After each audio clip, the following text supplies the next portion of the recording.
नमस्कार, knocking-news.com में आपका स्वागत है। मैं हूं गिरिजेश वशिष्ठ। आज मैं एक ऐसे आदमी के बारे में बात करने वाला हूं जो अस्पताल में भर्ती है और जिसको निमोनिया हुआ है। इस देश में लाखों लोगों को निमोनिया होता है और वो भर्ती होते हैं, इलाज करा के बाहर आ जाते हैं, लेकिन उनको लेकर इस तरह की समाज में व्यापक चिंता हो, ये कभी नहीं देखा। अगर किसी व्यक्ति को कोई दुर्घटना में घायल हो गया हो, कोई बड़ा आदमी हो, उसको हार्ट अटैक हो गया हो।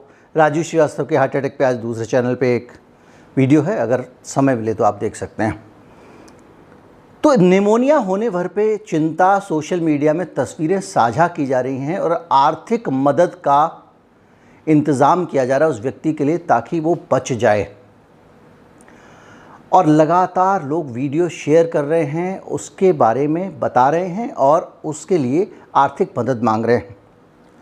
मध्य प्रदेश की सरकार से भी कहा गया है कि भाई मदद करें, क्योंकि ये आदमी समाज के लिए बहुत ज़रूरी है और इस पर समाज का उपकार है।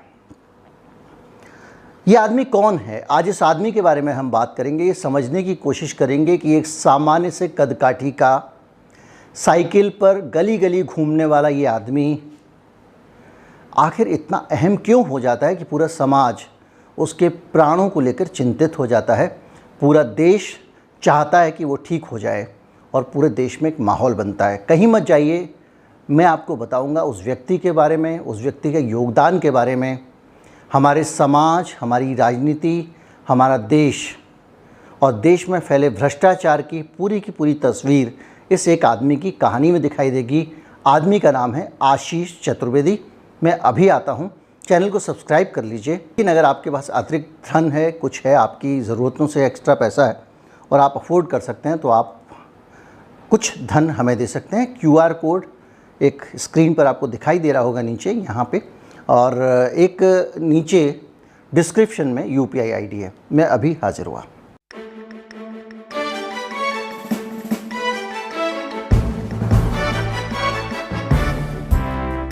इस लड़के के आंदोलनकारी बनने की कहानी शुरू होती है तब जबकि ये आदमी अपनी माँ का कैंसर का इलाज कराने के लिए मध्य प्रदेश के ग्वालियर के एक सरकारी अस्पताल में जाता है। और उस सरकारी अस्पताल में उसका जब इलाज चल रहा होता है तो उस दौरान उसकी दोस्ती बहुत सारे डॉक्टरों से होती है। और वो दोस्ती इसलिए करता है क्योंकि इस पूरे वातावरण में वो सुनता है कि कुछ लोग कह रहे हैं कि इस अस्पताल में बहुत सारे ऐसे डॉक्टर हैं जिनके अंदर स्किल ही नहीं है, जिनको इलाज करना ही नहीं आता है, और ये सब पता नहीं कैसे जुगाड़ से डॉक्टर बन गए हैं। आशीष के मन में एक कौतूहल उठता है कि भाई जुगाड़ से डॉक्टर कोई कैसे बन सकता है और ये कहानी क्या है, ये खेल क्या है। आशीष ने बहुत सारे डॉक्टरों से दोस्ती की और एक डॉक्टर को उसने जिगरी यार बनाया अपना, और उसके इस जिगरी यार डॉक्टर ने आशीष को बताया कि दिल्ली में जब उसका एंट्रेंस टेस्ट हो रहा था तो वो भोपाल में फिल्म देख रहा था। भोपाल में उसने लगातार बैक टू बैक 2 शो फिल्मों के देखे, क्योंकि उसको यही निर्देश था कि जब तक वहाँ दिल्ली में परीक्षा चल रही होगी, एंट्रेंस टेस्ट चल रहा होगा मेडिकल कॉलेज में एडमिशन के लिए, तब तक तुम ऐसे किसी जगह पे नहीं जाओगे जहाँ पे तुम नोटिस कर लिए जाओ। सड़क पे जा रहे हो, एक्सीडेंट हो जाए तो रिकॉर्ड में आ जाएगा ना कि इस आदमी का यहाँ एक्सीडेंट हुआ, तो ये आदमी उस दिन यहाँ था तो एग्ज़ाम कैसे दे रहा था। तो सबसे सुरक्षित मान के उसको back to back 2 show picture के देखने की सलाह दी गई थी। जब आशीष चतुर्वेदी को उसने ये कहानी बताई तो उसे बहुत अफसोस हुआ, क्योंकि वो अपनी माँ इस भ्रष्टाचार की भेंट चढ़ा चुका था। उसने फैसला किया कि इस पूरे के पूरे कांड का वो खुलासा करके रख देगा, और उसने व्यावसायिक परीक्षा मंडल के इस सारे के सारे व्यापम घोटाला आपने सुना होगा, तो व्यापम के बहुत सारे अंदर की कहानियां निकाल के लानी शुरू कर दी, RTI डालने शुरू कर दिए, स्टिंग ऑपरेशन करने शुरू कर दिए, और आखिर में उसने ये साबित कर दिया कि व्यावसायिक परीक्षा मंडल में बाकायदा ठेका लेकर लोगों को MBBS में एडमिशन दिलाया जाता है और MBBS डॉक्टर के टेस्ट पास कराए जाते हैं। ये होने के बाद हंगामा हो गया और मीडिया में इसकी थोड़ी बहुत कवरेज आई, लेकिन तब दौर ऐसा था कि मध्य प्रदेश की शिवराज सिंह सरकार बड़ी फ्रेंडली टाइप की सरकार थी, तो वो पूरा मैनेज करने की कोशिश करती रही। लेकिन ये जो आदमी है ना, ये बहुत टेढ़ा आदमी है और ये काबू आने को तैयार नहीं था। इसके साथ 2 और विसिल ब्लोअर मिल गए, उन्होंने भी एक के बाद एक कच्चे चिट्ठे खोलने शुरू कर दिए। इस मामले में आशीष ने 500 लोगों को जेल भिजवाया है, सिर्फ 5 FIR करके। 500 लोग, और इस केस को दबाने की कोशिश में जितना ज़्यादा हो सकता था, गुंडागर्दी, दबंगई, 50 लोग जो व्यापम घोटाले से जुड़े हुए, इन्वेस्टिगेशन में जुड़े हुए थे, उनकी रहस्यमय मौत हुई है मध्य प्रदेश में। 50। यहाँ तक कि मध्य प्रदेश के झाबुआ में मेरा सहयोगी था अक्षय सिंह, वो इन्वेस्टिगेट करने के लिए गया हुआ था पत्रकार के तौर पे, आज तक के पत्रकार के तौर पे, वहाँ उसकी रहस्यमय मौत हो गई।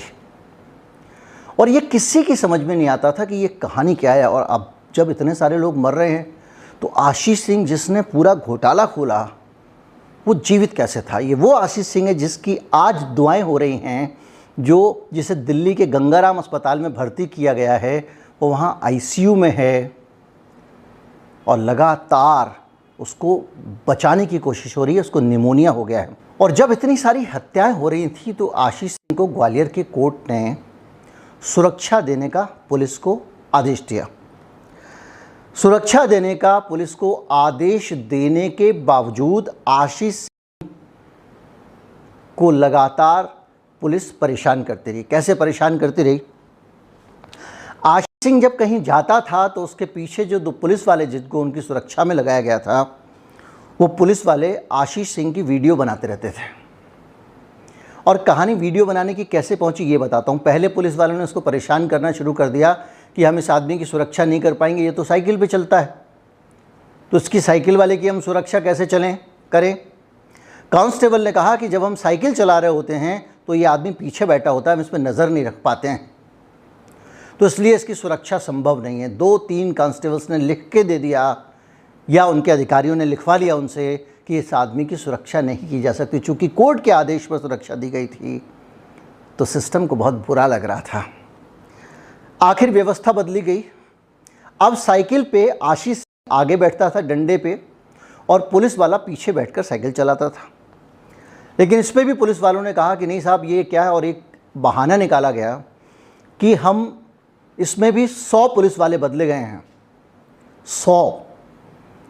और बहाना ये निकाला गया कि साहब आशीष गायब हो जाता है अचानक, पता नहीं कहाँ चला जाता है, और हमारे लिए इसकी सुरक्षा करना संभव नहीं है। और इस ग्राउंड बना के जो आदमी तुम्हारे डंडे पे आगे बैठा है साइकिल की, तुम साइकिल चला रहे हो, गायब कैसे हो जाएगा? और आशीष सिंह का कहना यह था कि ये टॉयलेट तक मेरा पीछा करते हैं, मैं टॉयलेट के अंदर होता हूँ, ये बाहर खड़े रहते हैं। क्योंकि पुलिस उस पर नज़र रखना चाहती थी। किसी भी आदमी को सुरक्षा देके उस पर बड़ा आसान और पुराना तरीका है, आज से नहीं, हिटलर के ज़माने से, कि उसकी गतिविधियों पे आप नज़र रखो। मध्य प्रदेश की बीजेपी सरकार लगातार उस पर नज़र रख रही थी, और वो जहाँ भी जाता था वीडियो कैमरा लेकर पुलिस वाले उसका वीडियो बनाते थे और उसे अपने अधिकारियों को भेजते थे, ताकि आशीष कहाँ जा रहा है, कुछ गड़बड़ तो नहीं कर रहा है, किससे मिल रहा है। और सबसे बड़ा सवाल प्राइवेसी का था। आखिर वो आदमी कहाँ जाना चाहता है, ये उसका अधिकार है। किससे मिल रहा है, ये उसका अधिकार है। और जो आदमी आशीष सिंह से मिल रहा है, ये उसका भी अधिकार है कि वो चाहता है कि नहीं चाहता कि सिस्टम को पता चले। मैं अगर आपसे मिलने आ रहा हूँ, मेरे पास मुझे कोई बहुत बड़ी पत्रकार के तौर पे खबर मिली है, और मैं आपसे वो खबर लेने के लिए आ रहा हूँ, और अगर ये जानकारी सरकार के करप्ट अधिकारियों को मालूम पड़ जाएगी या मुझ पर नज़र रखी जाएगी, तो मैं तो कभी उनका भंडाफोड़ कर ही नहीं पाऊंगा। इसलिए प्राइवेसी ज़रूरी है।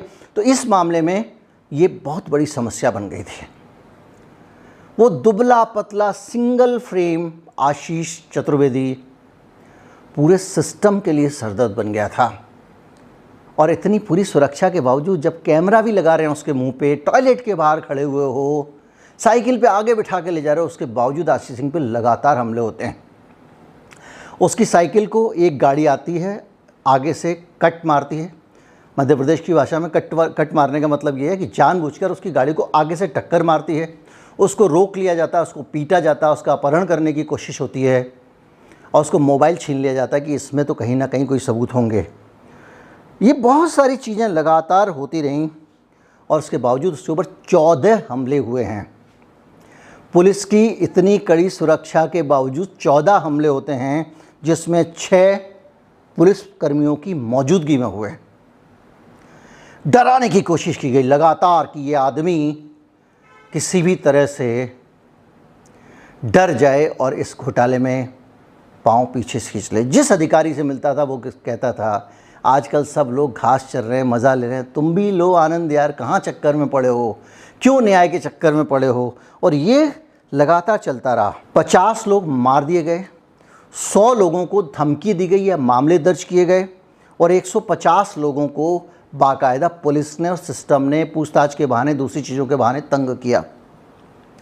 जितने भी विसिल ब्लोअर थे इस मामले के, उनको बहाने से गिरफ्तार कर लिया गया। जैसे मैंने आपको अभी पिछले दिनों बताया था कि जो आपके गृह राज्य मंत्री थे चिन्मयानंद जी महाराज, जिस लड़की ने उनके ऊपर रेप की शिकायत दर्ज कराई थी, उस लड़की को ही पुलिस ने अरेस्ट कर लिया था और ब्लैकमेलिंग का केस बना दिया था बाद में। और इन दोनों प्रेशर के बीच में एक बैलेंस बना, उस महिला ने मुकदमा वापस ले लिया। तो इसी तरह से इसके सारे के सारे विसिल ब्लोअर्स को अलग अलग मामले दर्ज करके गिरफ्तार कर लिया गया।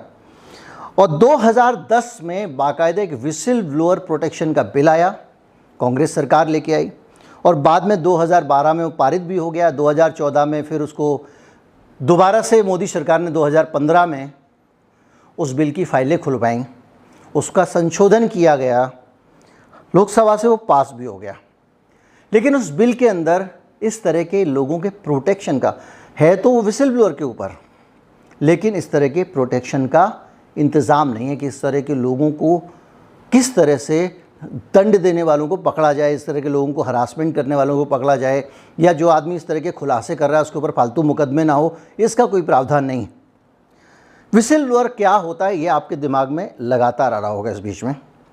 विसिल ब्लोअर दरअसल एक ऐसी व्यवस्था है, ऐसे लोग हैं, वो संस्था, वो व्यक्ति, वो कर्मचारी, वो नागरिक जो किसी भी एक धांधली को, किसी राजनेता की, सिस्टम की, पुलिस की एक्सपोज करता है, उसको विसिल ब्लोअर कहलाता है। और विसिल ब्लोअर की किसी भी डेमोक्रेसी में बहुत उपयोगिता होती है, क्योंकि एक पूरा सिस्टम जब करप्ट हो जाए, आपका पूरा सिस्टम चोर हो, सब मिले हुए हों, सब मिल जाएं, ऐसी हालत में विसिल ब्लोअर ही होते हैं जो अचानक आके डेमोक्रेसी में इन चीज़ों को एक्सपोज करते हैं।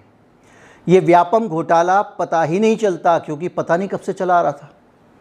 अगर ये और इसके साथ के 2 और लोग थे, उन लोगों ने इस पूरे मामले में क्रांति ना की होती। ये क्रांति थी अपने आप में।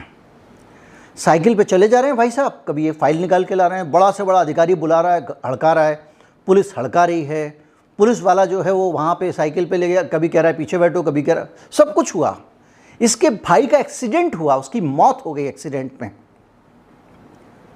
शक ये भी रहा कि इसको परेशान और हरास करने के लिए इस भाई को मार दिया गया, इसके ये भी सवाल उठा।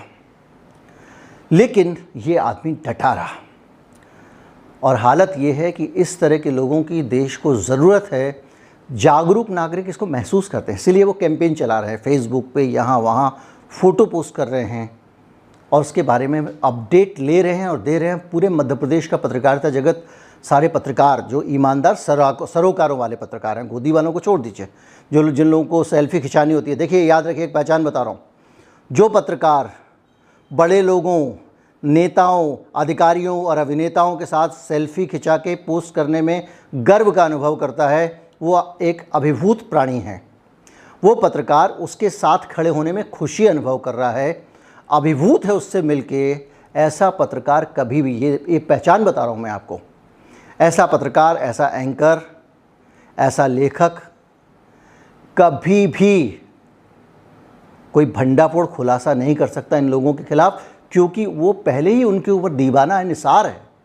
उस आदमी के अंदर वो क्रिटिकल एलिमेंट ही नहीं जो पत्रकार के लिए चाहिए होता है। पत्रकार, लोग कहते हैं पॉजिटिविटी, पत्रकारिता पॉजिटिविटी नहीं है सर।